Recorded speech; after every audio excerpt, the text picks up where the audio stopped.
welcome to the Creatives Get Real podcast. I'm Roben-Marie Smith. And I'm Sandi Keene, and these are real conversations about the creative life. Hey. Happy New Year. Happy New Year, Sandi. I know. Welcome back. Yes, it was a great holiday. Yes. So here we are, 2020. Mm-hmm. New Year. Mm-hmm. And as a friend recently reminded me, we're in a new decade. And we are. You're right. That's a big deal. Yeah, you're right. I didn't even think about that. Yeah, totally. I hadn't either until she mentioned it to me, and I'm like, wow. Ooh, that just makes me feel even older than I am. Yes. A little more pressure there. I know. And this is the start of season 2 for our podcast. I'm excited that we decided to break the season after season 1 so we could take a break during the holidays and spend time resting and relaxing and spending time with friends and family. And so if you're a new listener, that's why we are starting season 2 today. Yes, we are. And I think this is a wildly appropriate topic. Indeed. We're going to talk about, do you set goals in your creative life? Mm-hmm. And are you a creative life goal setter? Mm-hmm. Good topic. Yeah. So let's start with the big one, which is, do you do resolutions? No, I do not. Nor do I. Not in my life, not in my, my personal business. No, I really don't. Mm-hmm. No. Yeah. There's something about the word resolutions that sounds very confining. Mm-hmm. So it's not a word that I like. I like other ones better. Mm-hmm. I'm not a resolution girl. No.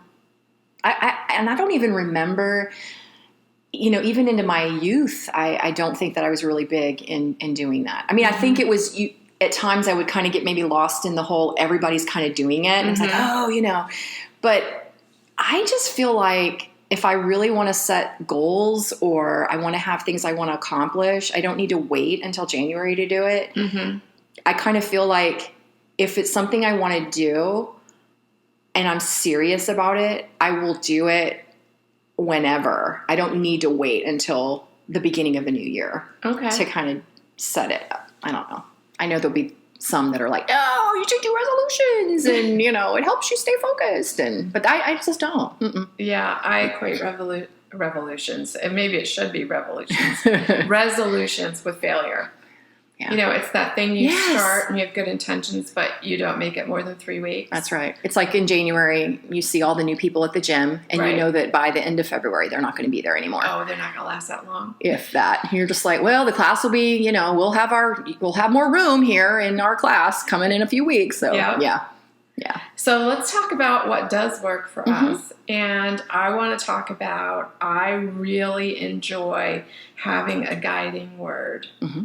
And this is something that I've been doing for at least 10 years. I've had some awesome words. I've had some words that moved me through the year in a way that is really, really memorable. I started this when Allie Edwards, who is a big storyteller, scrapbooker, did one little word, and that's often I use her approach, and that is that you pick a word that guides you through the years. And I was just discussing this very topic with a friend, and I was telling her that the word that I chose that in the 10 years that was probably the most impactful and powerful was one year I had the word dare. Mm-hmm. And that was an amazing year. And I told her, Dare and I were not friends. Mm-hmm. That Dare scared me. I was scared of the word. And often I would try to shoo it away, like, go away, go away. But it would not let me shoo it away. Mm-hmm. And I made some big changes in my life, and that was awesome. Mm-hmm. And I loved it. So I like to always choose a word of the year. My word for 2019 was write, R-I-T-E. And it was not about the physical form of writing, but more about writing my own future, writing my own story, taking control of things. And so I love doing the guiding word.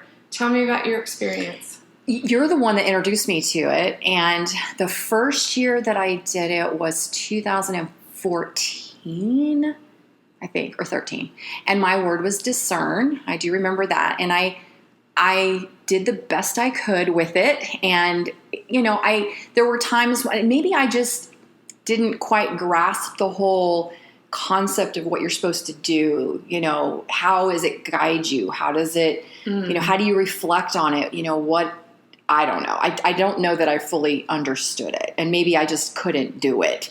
And then I tried again a couple years ago. You kind of encouraged me again to give it another go. And I tried. I just didn't really stick with it. It's just not your thing. It just wasn't my thing. And that's okay. Yeah. I know it's a big project and a lot of people do it. It just wasn't for me. And I didn't stick with it. And so rather than try each year to do it again and then maybe not stick with it, I just decided that's not for me. And that's okay. Yeah. I feel like in my journaling process and in my creative process, I can reflect on things that I'm trying to. It may not be a word I'm focusing on for the year, but maybe it's something else. Maybe it's maybe it's getting better at something, or maybe it's trying something new, or, whatever. And a lot of that kind of stuff I actually put in my prayer journal. So it's things I'm, wanting to focus on, and then I can reflect on those things when I'm writing in that. So maybe that just works better for me. So, yeah. Well, that sounds like a good way to do it too. Mm-hmm. So let's talk about goals. How do you feel about the word goals rather than resolutions? Goals. I don't, I'm kind of willy-nilly about all of this stuff, and I'm big picture. I like to kind of compartmentalize things a little bit. And since we're kind of talking about the creative life and our goal setting in that, I don't like the idea of failing at things.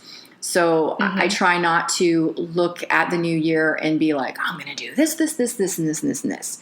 Now, that was the old me, my young, impetuous me.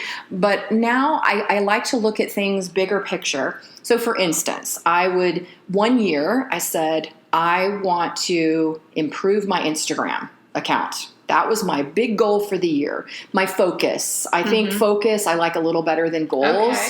Focus, that's good. Yeah, and be like, okay, and then what can I do to accomplish that? What does that look like? And by saying, okay, if this is my focus for the year, I'm still going to do other things, but what can I do regularly that's going to help me get to whatever that goal is? And what is it? What is that? Is it X number of followers? Is it just that you're posting more regularly? What does that look like? And then I feel like I can do those things each month, and I don't really feel like I'm a loser if I, whatever. So I'll look at that, and then I'll even break it down and say, okay, and I did this one year. I said, one of my art goals in my creative life is to pick 3 classes that I've signed up for, 3 art classes that really wowed me, and I wanted to learn this, and this, and I never took the class. And I'm going to make time in the year to do those lessons and do those classes. And that was huge, because it's like, that was something was bothering me for so long. Yes. And I'm like, why did I sign up for these classes and I'm not even doing them? And I really want to learn. I just need to say, you're going to do this. Right. And so that's sort of my broad way of kind of looking at things more like a focus rather than a goal. I don't know. I just kind of feel like if I say, I'm going to XYZ. Now, sometimes I do, where I say, okay, this year I want to do 2 art courses. Then I'll think about that. But I know that a lot of the gurus, when it comes to these kinds of things, I definitely don't follow the norm and the pattern of that. Okay. But I get things done. Yeah, I do a lot of it sort of as a, like I said, willy-nilly. I feel like I don't want to be boxed into things too much. What if I don't think I want to do that in September of 2020? I don't, I have a hard time with that, feeling like I get locked in and boxed into things. Well, I think that's interesting that you're more big picture and I'm more detailed. And we were talking about this, and I was laughing, saying, do I have goals and do I do details? I have the world's largest whiteboard. Heck yeah. Yes, she does. Yes, I do goals. And yes, I do detailed goals. In fact, I like detailed goals, meaning a specific thing. And I have some goals for 2020 that I don't mind sharing. And one of them is that I want to get much better at loose watercolor. I want to get better at loose art, period. Ugly art? Ugly art, yes. I still, every single day, fight to loosen up, to, I can have a death grip on a brush like nobody's business. So, I just need to loosen up, and I really want to focus on that this year. And my other one is to play more. I actually have been talking about that on Instagram this last year, talking about, how important play and experimentation is, and that sometimes when you're running a business, you forget to play. Absolutely. And you forget to experiment. It will often take a back seat. Yeah. Yes. And my third goal is continuing education. And yeah, I'm doing some really exciting courses that I love. Things that I never thought I'd be doing, like licensing and contracts and product development and those kind of things. But it's really interesting learning. So I'm really enjoying that, and that's what I'm going to continue to work on this year. So you like big, broad goals. I like, little, tiny, detailed goals, and those are mine. Do you have any broad range goals for 2020 that you could share? Yes. Because I started in 2019, the Makers Tech U, that there's a lot of focus this next year, this 2020, working on fine-tuning that, refining that. And this is sort of, I guess you could say this is, it's a goal, not so much a focus, but I am looking towards offering some more technical services that are outside of that to help artists with some things that they would like to do for product development. It's funny you mentioned that, where they just don't have the time, and they could, hire that out and have me do it. So I'm kind of going back and forth with that a little bit. So that's kind of business, but it's still art, because I still consider the creative side of what I do in a business is still my creative life. So absolutely. Yeah. So what do you think is important? Like, how do you write down your focuses, your goals? Do you journal about them? What do you do to keep them in front of your face, since you don't have a room-sized whiteboard to write them on? I actually use Trello mainly. I love Trello.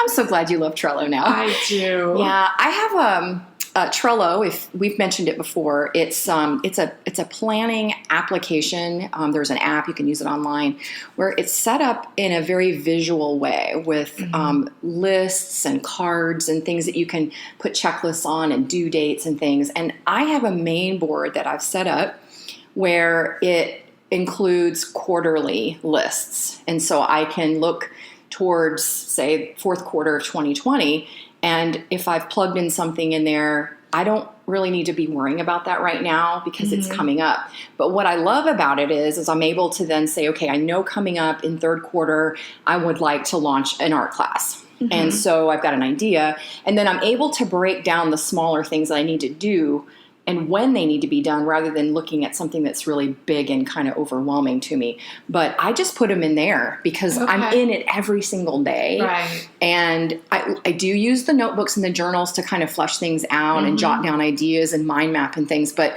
for the most part, to keep it right in front of me, it's on my Trello board. Okay, let's spell that for listeners. Oh, please. Yes. It's Trello, and it's free. And it's amazing if you haven't used it. I mean, it's amazing. I was a Trello free member for about 45 minutes. Yes. And I immediately went to Trello Gold because I'm like, I want to be able to attach this. I want to be able to do this and that and this. And that was, I loved it so much. I went immediately to the paid version. I remember when I was showing you some of the things and you're like, I said, well, that's a paid thing, but and I was thinking she's going to want to be doing all of these things. Yes. And then I remember it was like within no time at all. Like, yep, I'm a gold member now. Like, good for you. Are you using Trello? I'm Trello Gold. Which, by the way, is like $45 a year. It's not expensive. It's like $5 a month or something. It's so worth it. Yeah. But that's, that has worked for me. And I've used that consistently over the years. And it really seems to be the one thing that works the best. I mean, everyone has their system and what works for them, but I do like to brainstorm and write things out on paper, but I definitely plug it into that and keep it in front of me. Yeah. You know what else I love about Trello is that it is very collaborative. You can invite people to your board. Mm-hmm. So, as you we do with the podcast, absolutely. We do with the podcast where we share it. I collaborate with Ray Missigman on our classes, and we have Trello boards for every class, and we can each go on there, and we can both be on at the same time, and you can watch. The first time that I watched her make changes live, I'm like, oh my gosh, I can see that change you just made. That is so cool. And I love that you can attach all kinds of files and photos and sketches and links and it's really gold. It is gold. Maybe we should have put it on that episode we did about Christmas gifts. Oh yeah, that would be a fantastic Christmas gift. So maybe Valentine's Day. That's tell your loved one that you need Trello Gold. You can start with the free version, and maybe that'll be enough for you. Yeah, like I said, there's things called power-ups, and there's automations that are on the gold that are just huge time savers. I mean, it's amazing. And I tried a lot of productivity and organizational app tools, and by far, hands down, that's the best one I've ever used. I love it. I don't know what the limit is on how many boards you can have, but I'm probably pretty close. Yeah. And then, it's just amazing. There's so many things you can do with it. Yes. I think Trello should sponsor our podcast because we love them. So, okay, you use Trello. I use Trello. But I like to write things down. Yeah, we've talked about it a million times. Now, do you keep the whiteboard up for the year that has like everything planned out? I mean, I've seen the whiteboard, so at different times there's different things on it. But is that, or do you plan that out early and then break it down from that and put it into journals or Trello, or how do you do it? Yes. What I do is once I get everything like all figured out on my whiteboard, I take a photograph of it. And then it's on my phone. Brilliant. So it's on my phone, and then it frees the whiteboard up for the next brainstorming session that I need to do. Oh, that's a great idea. Thanks. So that's and you have to do it in quadrants? Panoramic? Sometimes.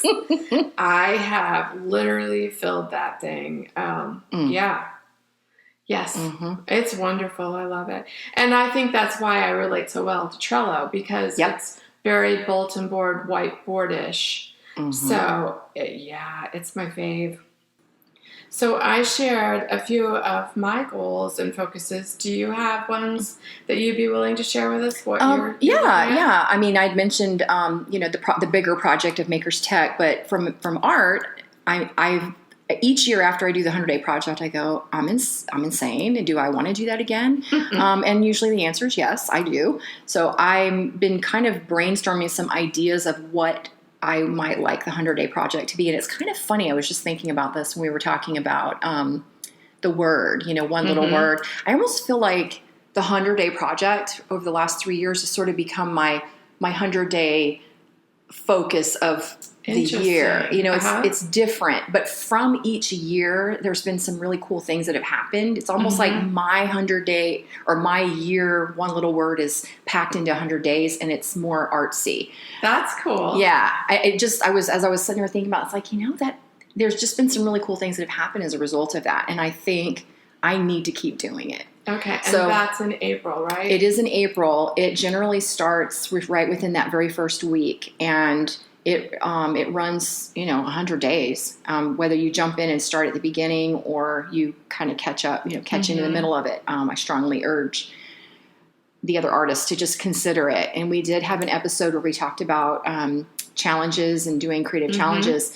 And that is a good one. It is a long one. And if you're not ready, maybe you do a smaller one. But I'm definitely, I kind of get scared and I go, oh, can I do it? Because I mean, there's times that leads into summer, and I'm generally on a mission trip in Honduras during that time for almost 2 weeks.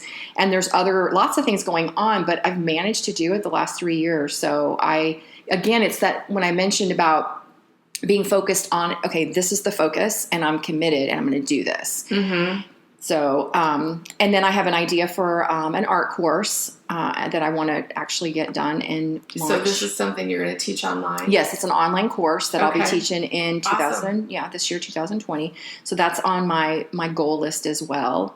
And I mean, that's small. It's not a lot, but there's a lot of other little things in there too. But those are probably the bigger things for the year. And plus you mentioned that you want to work and build Makers Tech U. Yes. So and that's a big project. It is. And then the possibility of doing some working one-on-one with some creatives and artists to help them develop some products. Mm-hmm.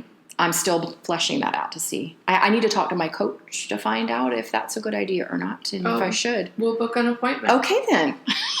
That's awesome. No, that's really good. I'd like to mention the fact that I am a member of Makers Tech U, and when I can't remember, which is often, like, oh, how do I do this in stories again? I pop in, I watch the training, and I'm like, oh, thank you, Robin. Well, that's the resource I want it to be. Yeah, and it definitely is. In fact, just the other day, I had one of the members. She reached out to me. She said, "I have been on Google and I have been searching for this, blah blah blah." And I was like, "I think I know what you're wanting to do." And you know what it was? Do you remember when you reached out to me? This was before Makers Tech, and you said, "How do I remove the background from an image?" Yeah. And I was like, "Oh yeah." And I introduced you to photo scissors. Mm-hmm. And anyway, so it was really funny because I said, we were talking about it. I said, "I think I know what you want. And I think this is it." And she messaged me back and she said, "Oh my goodness, where have you been the last 20 years of my life? My life would be so different." But that's the goal, is to make it easy where you're not. And I said to her back, I said, "Please reach out before you spend all those hours on Google next time." Because part of the challenge is knowing what is it you're trying to figure out how to do. And that's what I'm there for. So it's been a pleasure. It really has to be able to help so many with those kinds of questions. So I love it. And it's so rewarding. I mean, I've watched your members, and we have some overlap in our coaching and your Makers Tech. And I've watched some people just explode and bloom and make some huge strides in their goals, and that is just so rewarding for both of us to see those wonderful things happening to people who are ready to take their art into the business world, and they're just on fire, and that's exciting and it's wonderful. So the doors, when we the doors will be opening up again at the end of February. So watch for details. You can sign up to be on the wait list. It's makerstechu.com/join, JOIN. And you can get on the wait list and you'll be notified as soon as the doors open. They'll be open for a limited time because I like to bring in groups, members all at once, and then I'm able to focus on helping them move through the process of the different trainings. And so watch for details on that. If you're interested, you can always reach out to me too. Yeah, and if that's something that you're thinking about, Roben-Marie does a really great job of doing these trainings that are for everyone, but she's also available for individual problems, and you're there. And hey, I know I reach out to you all the time. It's like, hey, I'm trying to do this. Can you help me? And you're like, what am I doing wrong? Or what's the training I need to watch? I want to do this. What do I do? Yep. So, yeah, it's wonderful. And so I'm grateful that you're there. Thanks. Yeah. It's been, and I remember, in days of learning and trying to teach myself, it was like, if I could just have that one place where I can go and know that person's there if I need help. And they're going to understand what I'm talking about because they're a creative, I'm creative, it makes sense. And they know exactly what I'm trying to do. Exactly. It helps so much. Yep. Well, guys, Happy New Year. Thanks for tuning back in and allowing us to take a break for the holidays. And we're just happy to have you here. Reach out if you want to share how you do your goals, focus, whatever that looks like. Resolution. And if you, that's right. And if you do one little word, Sandy's going to be doing hers. Yeah. So maybe let us know. Tag us on Instagram and let us know what your word is for the year. So yeah, that'd be awesome. And Yeah. I will, at that point, I will announce my word. Mm-hmm. I already know. Yes, you do. It's one of the privileges of being friends. So, all right, guys, thanks so much. Thank you for listening to this episode of Creatives Get Real. we love hearing from you. So hop on over to Instagram and leave us a comment. And we also appreciate reviews on iTunes.